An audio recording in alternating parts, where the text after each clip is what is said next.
हरे कृष्णा। आज की इस वीडियो में आप सभी सुनेंगे बृहस्पतिवार की व्रत कथा। इस व्रत कथा को सुनने मात्र से भगवान बृहस्पति देव की अति कृपा प्राप्त होती है। साथ ही जीवन की जो भी बाधाएं हैं वो स्वयं ही दूर हो जाती हैं।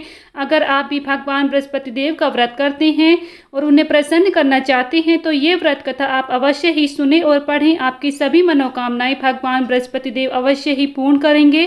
प्रेम से बोलिए भगवान बृहस्पति देव की जय। आज की कथा अगर आप सभी को पसंद आए तो प्लीज़ वीडियो को लाइक शेयर करें। चैनल पर नए हैं तो चैनल को सब्सक्राइब करना ना भूलें। बेल आइकन को प्रेस कर लें जिससे आप सभी को हिंदू धर्म से जुड़े सभी व्रत त्योहारों की वीडियोस देखने को मिलेंगी। आइए प्रेम और श्रद्धा भाव से सुनते हैं गुरुवार व्रत कथा।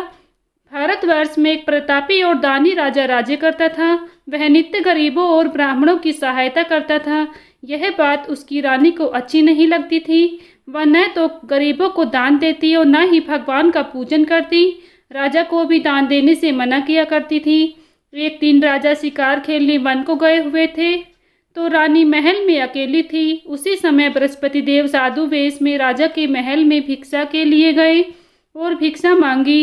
रानी ने भिक्षा देने से इनकार किया और कहा कि हे साधु महाराज, मैं तो इस दान पुण्य से तंग आ गई हूँ। मेरा पति सारा धन लुटाते रहते हैं। मेरी इच्छा है कि हमारा समस्त धन नष्ट हो जाए, फिर ना रहेगा बांस, ना बजेगी बांसुरी। साधु ने कहा, देवी तुम तो बड़ी विचित्र हो। धन संतान तो सभी चाहते हैं, पुत्र और लक्ष्मी तो पापी के घर भी होने चाहिए। यदि तुम्हारे पास अधिक धन है तो भूखों को भोजन दो, प्यासों के लिए प्याऊ बनवाओ, मुसाफिरों के लिए धर्मशालाएं खुलवाओ। जो निर्धन कन्या अपना विवाह नहीं करा पाती हैं उनका विवाह कराओ। ऐसे में और कई काम हैं जिनके करने से तुम्हारा यश लोक परलोक में फैलेगा। परंतु रानी पर इस उपदेश का कोई प्रभाव नहीं पड़ा। वह बोली, महाराज आप मुझे कुछ न समझाएं, मैं ऐसा धन नहीं चाहती जो हर जगह बांटती फिरूं।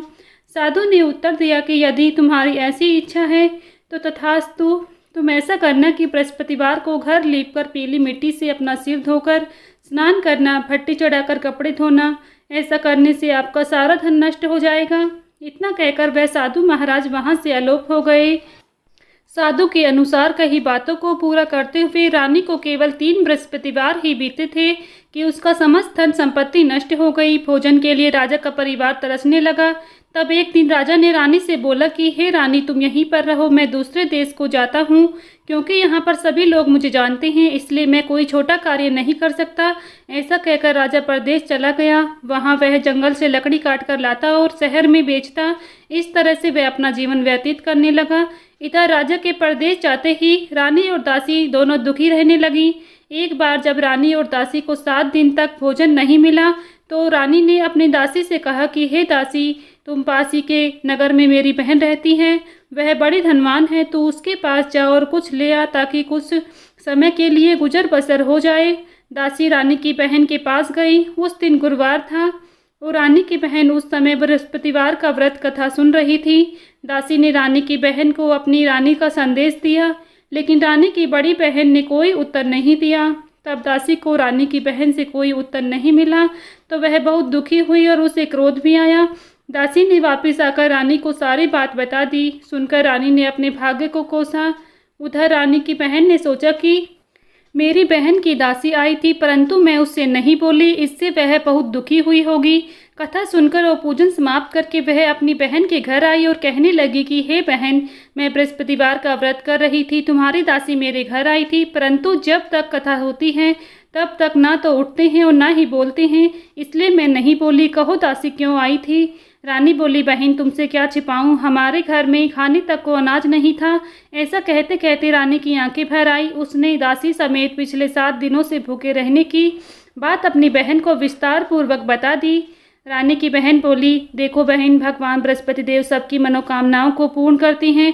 देखो शायद तुम्हारे घर में अनाज रखा होगा। पहले तो रानी को विश्वास नहीं हुआ, पर बहन के आग्रह करने पर उसने अपनी दासी को अंदर भेजा तो उसे सचमुच अनाज से भरा एक घड़ा मिल गया।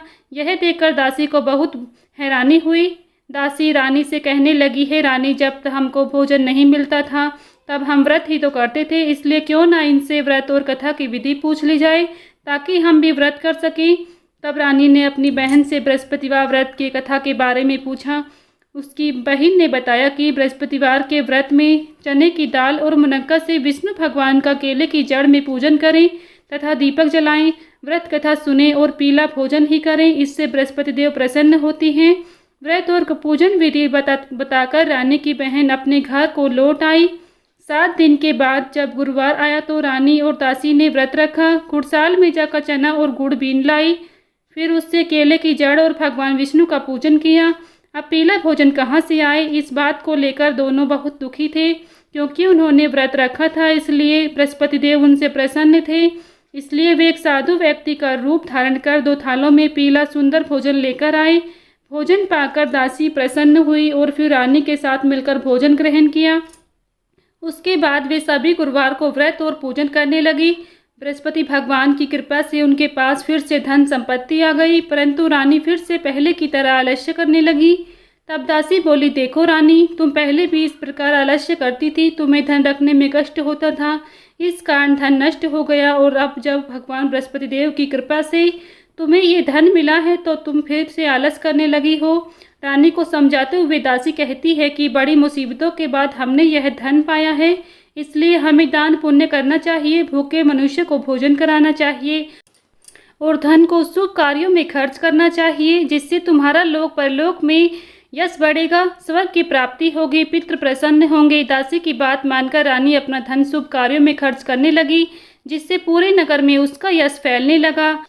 भगवान बृहस्पति देव की कृपा से अब रानी और दासी सुखपूर्वक जीवन व्यतीत करने लगी।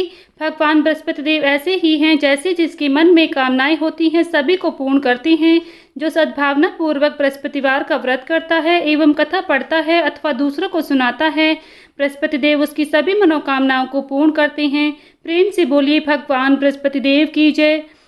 यहीं पर भगवान बृहस्पति देव की व्रत कथा संपन्न होती है। अगर आप सभी को हमारी ये व्रत कथा पसंद आई है तो प्लीज़ वीडियो को लाइक शेयर करें। चैनल पर नए हैं तो चैनल को सब्सक्राइब करना ना भूलें, बेल आइकन को प्रेस कर लें, जिससे आप सभी को हिंदू धर्म से जुड़े सभी व्रत और त्योहारों की वीडियोज़ देखने को मिलेंगी। मिलती हूँ नेक्स्ट वीडियो में, तब तक के लिए सभी को ओम श्री बृहस्पताय नमः।